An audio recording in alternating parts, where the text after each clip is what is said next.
મિત્રો મહામંથન મંતવ્ય ન્યૂઝમાં આપનું સ્વાગત છે। આજે ગુજરાતના આઈપીએસ અધિકારી અમદાવાદના નવા પોલીસ કમિશનર તરીકે અનુપમસિંહ ગેહલોતે વિધિવત રીતે ચાર્જ સંભાળી લીધો છે। રાજ્યના ડીજીપી જ્ઞાનેન્દ્રસિંહ મલૈયા આજે અમદાવાદ પોલીસ કમિશનર તરીકેનો જે ઇન્ચાર્જમાં તેઓ હતા તેમણે ચાર્જ છોડ્યો છે। સાથે જ હવે અમદાવાદ આવતાની સાથે જ અનુપમસિંહ ગેહલોતે અસામાજિક તત્વો ગુંડા તત્વોને ચેતવણી આપી છે ને કાયદામાં રહેશો તો ફાયદામાં રહેશો, નહીંતર ભોગવવું પડશે તે પ્રકારે તેમણે વાત કરી છે। સાથે જ તેમણે કહ્યું છે કે અમદાવાદ શહેર આ જે મહત્ત્વનો શહેર છે ગુજરાતનો ને અહીંયા વીવીઆઈપી મુમેન્ટ્સને કાયદો વ્યવસ્થાની સ્થિતિ છે તે મજબૂત બને, પોલીસ સાથે જે લોકોનો વ્યવહાર છે તે વધારે સારું બને તે માટેની કામગીરી છે તે પોલીસ વિભાગ દ્વારા કરવામાં આવશે। તેમણે કાયદો વ્યવસ્થા ઉપર ખાસ ભાર આપ્યો છે ને જે ગુનેગારો અસામાજિક તત્વો સામાન્ય જનતાને રંજાડે છે, પોલીસને પડકાર ફેંકે છે, તેમને પણ ચેતવણી આપતા શું કહી દીધું તે સાંભળો।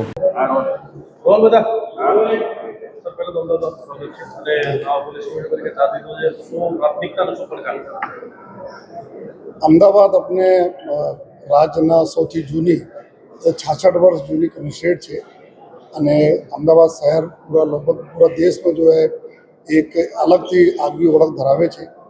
वर्ल्ड हेरिटेज सिटी पर છે जो है साथों साथ एक तरह से गांधीनगर अपने राजधानी नज़दीक में સૌથી મોટા अपना शहर भी છે जो है। तो અહીંયા કમિશનરેટના એક ઘણા બધા ચેલેન્જીસ છે। બધાને ખબર છે કે અમદાવાદ जो शहर पुलिस है એના બહુ ગૌરવશાળી ઇતિહાસ બી છે जो है કાયદાના વ્યવસ્થા જાળવવામાં, કોમી એકતા જાળવવામાં આ શહેર પોલીસને એક અલગથી એક એના જે લાયકાત ધરાવે છે પોલીસ।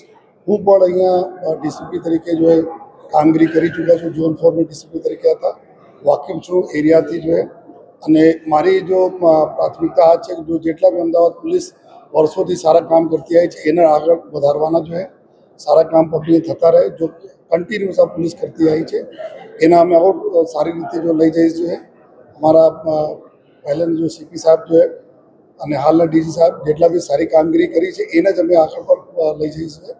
અત્યારે અમારી जो टॉप मोस्ट प्रायोरिटी છે तुरंत हमारी रथयात्रा છે जो वही रथयात्रा जो સૌથી ઇમ્પોર્ટન્ટ जो અમદાવાદના ફેસ્ટિવલ ગણાય છે આ અમારી टॉप मोस्ट प्रायोरिटी में છે। સાથોસાથ શહેર જે રીતે ડેવલપ થઈ રહ્યા છે જો એના અલગ અલગ જો સિટી રિલેટેડ જો પડકારો છે આપણી પાસે આમાં એક ટ્રાફિકના સૌથી મોટો પડકાર હોય છે અને આવનાર જો કોમનવેલ્થ ગેમને ધ્યાનમાં રાખીને पुलिस फायर गेम से एना ध्यान रखी जे रीते अत्यारे घણા બધા जो लॉजिस्टिक्स जो इंफ्रास्ट्रक्चर बनवाना है जो है एना हिसाब से ट्राफिक में बराबर संकलन थाय जेना लीधे जो फ्यूचर में लोगों ने भी तकलीफ नहीं पड़े जो है। कायदा ने व्यवस्था टॉप मोस्ट प्रायोरिटी सदैव पुलिस का रहे जो है। कोई पण संजोगों में कायदा ने व्यवस्था कोई डिस्टर्ब करे एवा कोई लोगों ने टॉलरेट करवामां आवशे नहीं जो है અને એના ઉપર જો કડક કાર્યવાહી અમે લોકો કરીશ જોઈએ।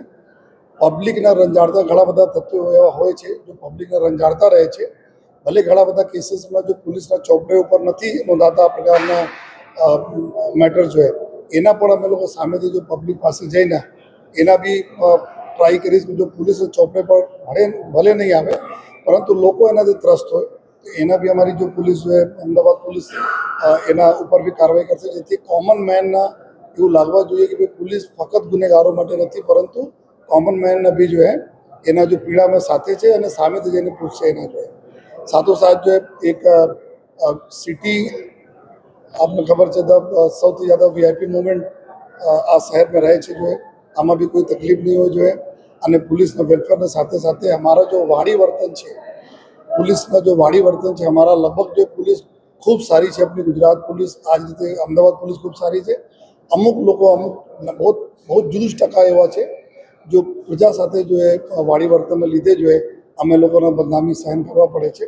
तो एवा तत्व जो हमारे में है जो है एना पर भी जो अमे लोग एना थोड़ा स्किल डेवलपमेंट्स लईने एना सुधारवानी भी कोशिश करी। अगर नहीं सुधरशे तो एना पर जो जरूरत मुजब अमे एक्शन लेवाना रहेशे लईश। परंतु जो प्रजा साथेना हमारा जो अभिगम है एकदम पोलाइट रहवा जोईए, गुनेगारो साथेनो जो अभिगम है एकदम कड़काई रहे आ अमे इंश्योर करीशुं छे। जनरली अमे जोया छे कि शहर मोटा है, आ सीपी कचेरी अँ एक बाजू तब जो तो लगभग 40-45 मिनट टाइम लगे, बीजा बाजू जो तो 40-45 मिनट टाइम लगे अँ कोई फरियादी आए तो। અહીંયા તક નહીં આવવા પડે એના માટે સરકારશ્રીએ વ્યવસ્થા કરી છે પોલીસ સ્ટેશનોની, અલગ અલગ બીજી કચેરીઓના. તો ત્યાં પબ્લિક જાય અને પબ્લિકના કામ ત્યાંથી થાય એવા અમે પૂરા પ્રયાસ કરીએ ઇન્શ્યોર કરવાના કે પબ્લિકના પોલીસ સ્ટેશનથી કામ થઈ જાય. અહીંયા શું તો એના આવવાની ફરજ નહીં પડે. તો એક અમારા આ એક પ્રિયોરિટીમાં રહેશે. જો અત્યારે ગુજરાત પોલીસની પ્રિયોરિટી છે, સરકારની પ્રિયોરિટી છે જો કે જો પ્રજાને સાંભળીને ત્યાં એના નિકાલ કરે જોઈએ. તો જેટલા અમે વાતો બતાવી જોઈએ. બીજા એના સિવાય તમારે જો કોમન પોલિસિંગ રહે છે જોઈએ કોઈ આ પ્રકારના હું ફરીથી આપના માધ્યમથી એવા મતલબ કહેવા માંગીએ છીએ જોઈએ કે કોઈ પણ વ્યક્તિ અગર લોકોને પરેશાન કરશે તો એના ઉપર બહુ સખત કાર્યવાહી પૂરા અમદાવાદ શહેર પોલીસ કરશે જોઈએ એવા હું આ બધાને ખાતરી આપું છું જોઈએ. અમારા એક જ એવું છે કે બધા તમારે એકદમ રૂલ્સ રેગ્યુલેશન ફોલો કરો, કાયદામાં રહો. પોલીસ તમારા પર કોઈ કાર્યવાહી નહીં કરવાની ફરજ પડે એવા બધાને અમે એક ચેતવણી બી આપીએ છીએ અને અપીલ પણ કરીએ છીએ. અને અમારા મીડિયાના મિત્રો સદૈવ અમારી સાથે રહે છે જોઈએ. અમારી ઘણી બધી ચીજો હોય છે કે હું જ્યારે પ્રજા જોડે વાત કરવા માગું છું જોઈએ તો આપના માધ્યમથી અમે વાત કરીએ છીએ જોઈએ. અને પ્રજાના જેટલા બી પ્રશ્નો હોય, પ્રજાનો જો વાતો હોય આપના માધ્યમથી અમારે તક આવે છે. તો પોલીસ અને મીડિયાને ખૂબ સારા સંકલન જળવાશે એવું આપણે ખાતરી આપું છું જોઈએ. થોડા બહુ અગર એવા કુછ રહેશે જેના બી અમે લોકો કઈ રીતે જો દૂર કરીને, પરંતુ આપનો બી પર્પસ એવું છે કે શહેર સારા ચાલે એના માટે જ્યારે જરૂરત પડે તમારા કાન પર પણ આપ મરોડો જોઈએ અને જ્યારે મને જરૂરત આપને પડે તો આપ અમને સહકાર પણ આપો. બંનેને પર્પસ એક જ છે કે આપણા અમદાવાદ શહેર જો એના નામ કોઈ પણ સંજોગોમાં ખરાબ નહીં થાય. નાના મોટા જો ક્યારેક કોઈ એવા બનાવ બને છે જોઈએ ક્યારેક અમારા રિસ્પોન્સમાં ભૂલ થતી હશે જોઈએ ત્યારે એમાં પણ અમે લોકો સુધારીશું એવી આ બધાને ખાતરી આપું છું. આપના સદૈવ સહકાર અમે મળતા રહે અમદાવાદ શહેર પોલીસના.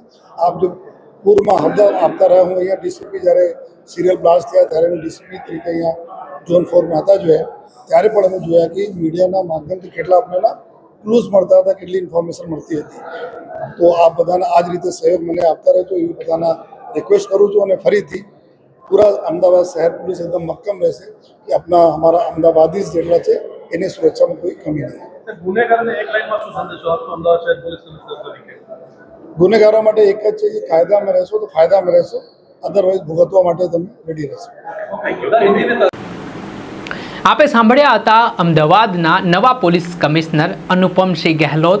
તેઓએ અમદાવાદનો ચાર્જ સંભાળ્યા બાદ અસામાજિક ટપોરી તત્વોને સાનમાં સમજી જવા માટે ત્યાંથી ચેતવણી આપી છે.